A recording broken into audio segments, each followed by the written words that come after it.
Xin chào các bạn, mình là bác sĩ Minh Hiếu, bác sĩ thẩm mỹ nội khoa. Và đây là chuỗi video về hỏi đáp cùng bác sĩ Minh Hiếu. Và chủ đề hôm nay chúng ta sẽ nói đến đó chính là nám da và sắc tố da. Chúng ta hãy cùng đến với những câu hỏi mà mình nhận được nhiều nhất trong thời gian gần đây nha.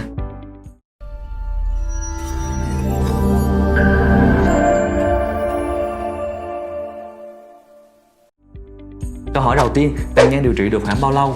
Thì đối với thời gian điều trị tàn nhang nó phụ thuộc rất là nhiều vào yếu tố. Thứ nhất là cái loại tàn nhang như thế nào, tàn nhang nó nằm ở sau hay là ở nông. Thứ hai là cái phương pháp điều trị của chúng ta có đúng hay không. Ví dụ như mà khi đối với những tàn nhang thông thường á, mà các bạn gặp những giáp tàn nhang mà nó đậm đậm mà nó nằm rải rác trên gương mặt của chúng ta đó, thì khi mà chúng ta sử dụng đúng cái loại laser, đúng tần suất thì khoảng 2 tới 3 lần thôi là chúng ta có thể giải quyết được 80, 90, thậm chí là 100% cái tàn nhang đó luôn. Tuy nhiên cũng chính những tàn nhang đó mà khi chúng ta sử dụng những phương pháp như là biêu da hay là thuốc bôi hoặc là thuốc uống thì thời gian điều trị mình nghĩ là rất là lâu và cái hiệu quả nó sẽ cũng không cao. Và có thể là nó kéo dài tới vài tháng đến 1 năm mà chúng ta cũng chưa nhận thấy hiệu quả nhiều nữa. Bởi vậy cái thời gian điều trị tàn nhang nó phụ thuộc vào cái loại tàn nhang cũng như là cái phương pháp điều trị của chúng ta. Câu hỏi thứ hai, em bị nám chân sau nên dùng kem có thành phần gì? Và câu hỏi này là mình nhận được nhiều nhất khi mà mình làm những cái chuỗi video về nám này. Thì thật sự phải nói một câu, đó chính là em không nên dùng gì hết. Bởi vì thật sự á, theo cơ chế bệnh sinh của nám chân sau là sự tăng sinh số lượng tế bào tinh sắc tố melanocyte. Thì những cái tế bào này nó nằm ở lớp đáy thượng bì, nó sẽ không bị ảnh hưởng, nó sẽ không bị tác động bởi những cái phương pháp thuốc bôi thông thường. Bởi vì thuốc bôi thông thường nó chỉ là ức chế được hoạt động của những tế bào này thôi, trong khi cái cơ chế bệnh sinh của nám chân sau là tăng số lượng của tế bào này. Vì vậy á, thuốc bôi hoặc là thuốc uống nó sẽ không bao giờ nó đáp ứng được cái vấn đề nám chân sau. Vì vậy chúng ta phải sử dụng đúng cái phương pháp điều trị nám chân sau chính xác nhất, đó chính là chúng ta sử dụng laser toning để điều trị chính xác, tác động chính xác đến những con tế bào sắc tố này. Thực ra là sẽ không có loại thuốc bôi hoặc thuốc uống nào có thể điều trị dứt điểm được nám chân sau đâu nha em. Câu hỏi thứ ba, trị nám có tái lại hay không? Cái vấn đề này, cái vấn đề trị nám này tái lại hay không thì mình cũng đã nói đến những video lần trước rồi. Tuy nhiên hôm nay chúng ta sẽ nhắc lại một vài cái vấn đề về cái vấn đề mà nám có tái lại hay không. Cái việc mà chúng ta điều trị nám có tái lại hay không nó phụ thuộc rất là nhiều vấn đề. Thứ nhất là cơ địa da, thứ hai là loại nám, thứ ba là cái tình trạng da hiện tại, thứ tư là điều kiện công việc có tiếp xúc nhiều ánh nắng hay không. Và cái loại nám á, nó rất là quan trọng các bạn. Ví dụ như nám mảng thì nguy cơ tái lại thì có. Tuy nhiên ví dụ như nám chân sau á, khi mà chúng ta điều trị đúng bằng laser á, thì nám chân sau nó gần như nó sẽ không bị tái lại. Và lúc trước giờ mình điều trị là chưa có ca nào bị tái lại hết. Tuy nhiên đối với nám mảng thì nó sẽ phụ thuộc vào nhiều yếu tố. Thứ nhất là cái nám mảng đó, cái nền da của chúng ta, cái cơ địa da của chúng ta có mỏng yếu đỏ hay không. Thứ hai, cái phương pháp điều trị nám mảng nó sẽ như thế nào.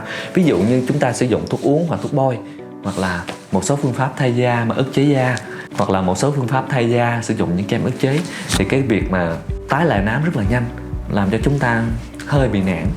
Tuy nhiên khi chúng ta điều trị đúng bằng cái phác đồ điều trị laser toning đó, thì nám mình nghĩ là nó sẽ không bị tái lại nhanh. Bởi vì thực ra là mình có rất là nhiều khách hàng là quay lại 1 năm sau nám cũng không bị tái lại. Điều đó chứng tỏ là khi chúng ta điều trị nám đúng, xác định được đúng cơ địa da, lựa chọn đúng phương pháp cũng như là phác đồ tần suất phù hợp thì nám sẽ không có nguy cơ bị tái lại, hoặc là nguy cơ tái lại nó thấp. Ví dụ như khi chúng ta điều trị hết 10 phần thì sau này nó tái lại 1-2 phần thôi, chứ nó sẽ không tái lại 10 phần như ban đầu. Cái đó cũng được coi là ưu điểm lớn nhất mà khi chúng ta điều trị bằng laser công nghệ cao. Câu hỏi tiếp theo, mỹ phẩm nào cho nám là tốt nhất hiện nay? Trong những video lần trước mình có chia sẻ với các bạn, theo quan điểm cá nhân của Hiếu, theo quan điểm cá nhân thôi nha, thì cái phương pháp điều trị nám mà mình lựa chọn hàng đầu cũng như phương pháp vàng mà mình rất là ưu ái hiện nay, đó chính là chúng ta sử dụng công nghệ cao laser toning để điều trị nám, chứ mình sẽ không có ưu tiên sử dụng thuốc bôi điều trị nám. Bởi vì các bạn cũng biết á, thuốc bôi ấy, thông thường nó sẽ là cơ chế nó ức chế nám thôi, nó ức chế cái enzyme tyrosinase thôi. Vì vậy khi chúng ta điều trị thuốc bôi hoặc lạm dụng, hoặc chúng ta điều trị không đúng, hoặc là cái phác đồ của chúng ta không phù hợp với làn da của chúng ta, thì cái nguy cơ á, chúng ta bị lệ thuộc vào thuốc, cũng như là một cái thuật ngữ mà mình nói nôm na đó là bị lờn thuốc, nó xảy ra rất là cao. Cũng như là một số cái loại thuốc nó không an toàn cho da, nó sẽ có thể gây những cái biến chứng nặng nề trên da, ví dụ như nám khói, hoặc là giảm, hoặc là mất sắc tố. Vì vậy mình theo quan điểm cá nhân của mình sẽ không khuyến khích cái việc sử dụng kem hoặc là những cái loại thuốc bôi để điều trị nám. Tuy nhiên có một loại thuốc bôi mà khi chúng ta bị nám thì chắc ai cũng phải dùng, đó chính là kem chống nắng. Bởi vì các bạn cũng hiểu đó, kem chống nắng là một trong những cái thành phần, một trong những yếu tố rất là quan trọng khi chúng ta điều trị nám, để bảo vệ chúng ta khỏi sự tác động, sự kích thích tăng sinh nám từ cái tia UV từ bên ngoài. Vì vậy các bạn nên nhớ cái kem quan trọng nhất khi chúng ta điều trị nám đó chính là kem chống nắng. Còn những cái thành phần khác, thuốc bôi á, thì mình sẽ không khuyến cáo trong video này theo quan điểm cá nhân cũng như là cái quan điểm điều trị của mình. Đến với câu hỏi tiếp theo, laser có gây mỏng yếu da hay không? Đây cũng là một câu hỏi là mình đã giải đáp trong những video lần trước. Để trả lời câu hỏi này thì chúng ta phải cần hiểu laser nó có hai loại là laser bong tróc và laser không bong tróc. Đối với laser bong tróc là chúng ta sẽ có tình trạng là khi chúng ta chiếu về, da chúng ta sẽ từ từ sẽ bong mài đi, bong mài ra. Thì vì vậy khi mà chúng ta sử dụng loại laser bong tróc mà chúng ta sử dụng lạm dụng ở đây có nghĩa là khi chúng ta sử dụng nhiều quá, không đúng phác đồ cũng như là không đúng cái chỉ định khoa học á, thì chắc chắn là nó sẽ gây mỏng da các bạn. Cái loại laser thứ hai mình muốn nhắc tới đó chính là laser không bong tróc hay còn gọi là laser tanning. Thì đây là một trong những loại laser theo mình nghĩ là tốt nhất hiện nay, bởi vì không những là nó không gây mỏng da, bởi vì nó sẽ không có hiện tượng bong tróc gì hết, không có gây bong da, không gây tổn thương da gì hết, mà ngược lại nó còn kích thích tăng sinh collagen và gây cho da chúng ta dày hơn, da chúng ta khỏe hơn, từ đó điều trị nám nó sẽ hiệu quả hơn các bạn. Vì vậy cái việc laser nó có gây mỏng da hay không, nó phụ thuộc vào cái cách chúng ta sử dụng laser cũng như là cái loại laser đó nó là laser gì nữa, cái bước sóng như thế nào và độ rôm sung như thế nào nữa nha các bạn. Rồi đến với câu hỏi tiếp theo, da em vừa bị mụn vừa bị nám nên điều trị cái nào trước ạ? Rồi đây cũng là một câu hỏi rất là hay. Khi da chúng ta vừa bị mụn, chúng ta vừa bị nám thì chắc chắn chúng ta phải ưu tiên điều trị một cái trước rồi, một vấn đề trên da trước rồi. Mình sẵn ở đây mình cũng nhắc luôn, trên thị trường có rất là nhiều loại kem cam kết là hết mụn, hết nám, hết tàn nhang. Thì thông thường những loại kem nó cam kết hết tất cả như vậy, cái gì cũng hết như vậy, thông thường là corticoid. Bởi vì chỉ có corticoid mới vừa trị được mụn, vừa giảm được nám và vừa giảm được những cái vấn đề nhạy cảm, vấn đề xấu trên da thôi. Chỉ có corticoid thôi. Còn nếu mà chúng ta điều trị bằng những cái phương pháp truyền thống chính thống thì đối với mụn hoặc nám chúng ta phải điều trị bằng những cái phương pháp riêng. Và theo quan điểm cá nhân của Hiếu á, thì chúng ta phải điều trị mụn trước, sau đó chúng ta mới điều trị nám được. Bởi vì sao? Các bạn cũng biết á, mụn nó thực chất nó là một cái phản ứng viêm. Và khi chúng ta bị phản ứng viêm trên da thì chắc chắn phản ứng viêm nó sẽ tăng sinh cái sự sản sinh cái sắc tố trên da bằng cách là nó kích thích qua nhiều cơ chế. Vì vậy khi chúng ta điều trị nám mà da chúng ta còn đang bị mụn á, thì cái việc điều trị nám nó sẽ hết sức khó khăn, do những cái mụn nó là kích thích sự sản sinh sắc tố, nó lại làm nám đậm hơn, hoặc là sự rối loạn cái sự sản sinh sắc tố thì nó sẽ lại không tốt. Vì vậy khi chúng ta điều trị dứt điểm được cái mụn rồi á, thì chúng ta hãy điều trị qua nám. Cái mụn ở đây á, mình nghĩ là cái mụn ở đây mà em gái này vừa nhắc tới thì thông thường sẽ là những cái mụn viêm bội nhiễm nhiều, chứ không phải là những cái da chúng ta có 1-2 nốt mụn mà chúng ta lại đi trị mụn mà chúng ta không dám trị nám. Đối với 1-2 nốt mụn thì nó sẽ không ảnh hưởng nhiều tới cái vấn đề mà sinh sắc tố của da đâu các bạn. Rồi câu hỏi tiếp theo, em phi kim trị nám chân sau được không ạ? Đây là câu hỏi thì mình rất là phân vân khi trả lời, bởi vì khi mình trả lời theo cái quan điểm cá nhân của mình thì chắc chắn nó sẽ có một vài yếu tố nhạy cảm, nó gọi là nó sẽ ảnh hưởng tới một vài người, một vài cái quan điểm cá nhân của một số bác sĩ. Tuy nhiên mình vẫn phải nói cho các bạn hiểu, có nghĩa là việc chúng ta phi kim á, như đầu video mình đã nói á, là nám chân sau là tình trạng tăng sinh số lượng tế bào melanocyte, là những cái tế bào sinh sắc tố.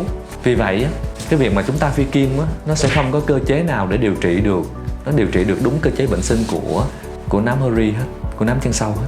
Như vậy việc phi kim thì mình sẽ không khuyến khích khi điều trị nám hori, bởi vì chắc chắn với các bạn nó nên sẽ không hiệu quả đối với trường hợp nám hori, hay còn gọi là nám chân sau, nám chân đinh. Câu hỏi tiếp theo, em đang dùng kem trị nám mà da em càng ngày càng yếu, em phải làm sao? Kem trị nám mà da em càng ngày càng yếu, em nhận thấy được cái vấn đề mà da em càng ngày càng yếu, đó chứng tỏ một điều là da em rất là yếu rồi. Có thể là sẽ hơn 90% tỷ lệ là kem của em đang sử dụng có chứa nhiều corticoid. Từ đó nó sẽ khiến da của mình nó càng ngày càng mỏng yếu đỏ, khiến cho việc điều trị nám càng ngày càng khó khăn và nám càng ngày sẽ càng đậm hơn. Và sau này điều trị nám nếu mà chúng ta điều trị bằng những cái phương pháp chính thống thì nó sẽ gây một số cản trở và khó khăn nhất định. Vì vậy cái việc đầu tiên mình khuyên bạn được đó chính là chúng ta phải ngưng ngay lập tức cái kem corticoid này. Và khi chúng ta ngưng như vậy á, thì chắc chắn trong thời gian chúng ta ngưng thì da chúng ta có thể bị ngứa, có thể bị sạm, nám nó sậm hơn nhiều, cũng như nổi mụn. Thì chúng ta phải cố gắng vượt qua được giai đoạn này. Bởi vì chúng ta không vượt qua được giai đoạn này, chúng ta càng ngày càng sử dụng corticoid nhiều thì da chúng ta càng ngày càng yếu, thì không bao giờ chúng ta giải quyết được cái tình trạng da chúng ta triệt để và khỏe mạnh được hết. Vì vậy một lời khuyên mà quan trọng nhất hiện nay đó chính là bạn phải được cố gắng bỏ được cái corticoid này, cố gắng vượt qua được cái giai đoạn này, thì sau này da các bạn nó sẽ có thể được điều trị tốt hơn và hiệu quả hơn, cũng như khỏe mạnh hơn. Rồi câu hỏi tiếp theo, em bị nốt ruồi to, đốt có bị sẹo không bác sĩ? Để trả lời câu hỏi này, cái việc đầu tiên mình nên khuyên bạn là bạn không nên đi đốt nếu mà bạn chưa có sự thăm khám ở những cái cơ sở chuyên môn về ung bướu. Có nghĩa là theo quan điểm cá nhân của Hiếu á, thông thường trước giờ á, Hiếu thường rất là ít nhận ngang. Có nghĩa là khách đến muốn đốt nốt ruồi mà nốt ruồi to thì thông thường là Hiếu sẽ không nhận. Bởi vì cái việc đầu tiên chúng ta phải đi làm đó chính là chúng ta phải tới cái cơ sở ung bướu, tới trung tâm ung bướu, chúng ta làm xét nghiệm sinh tiết cái nốt ruồi này, coi là lành tính hay ác tính. Xong rồi chúng ta hãy mới bắn được. Tại vì nếu mà nó thực sự nó là nốt ruồi lành tính á, thì bắn rất là dễ, và chúng ta có thể chia ra một vài lần bắn, thì cái nguy cơ để lại sẹo rất là thấp. Tuy nhiên khi mà lỡ mà nốt ruồi đó là ác tính thì chúng ta bắn nó lại gây một số cái nguy cơ rất là nguy hiểm trên da. Vì vậy cái việc đầu tiên là bạn chưa nên đốt nốt ruồi này, mà bạn hãy đến những cái cơ sở ung bướu á, chúng ta làm xét nghiệm sinh thiết, thử coi cái nốt ruồi này là ác tính hay là lành tính. Thì từ đó chúng ta mới có định hướng sau này chúng ta điều trị được cái nốt ruồi này nha. Đó là những cái câu hỏi mà mình nhận được nhiều nhất trong thời gian gần đây. Trong video này thì mình đã giải đáp cái chủ đề là về nám da. Và nếu các bạn có một vài cái thắc mắc gì về chủ đề này thì các bạn có thể gửi tin nhắn về fanpage của mình, hoặc là để lại bên dưới phần comment, và mình sẽ làm tư liệu và động lực để làm những cái video hỏi đáp cùng bác sĩ sao được phù hợp với các bạn hơn, tốt hơn, cũng như là chúng ta sẽ có nhiều cái kiến thức về thẩm mỹ hơn. Cảm ơn các bạn đã quan tâm và theo dõi video. Xin chào và hẹn gặp lại các bạn ở những video lần sau.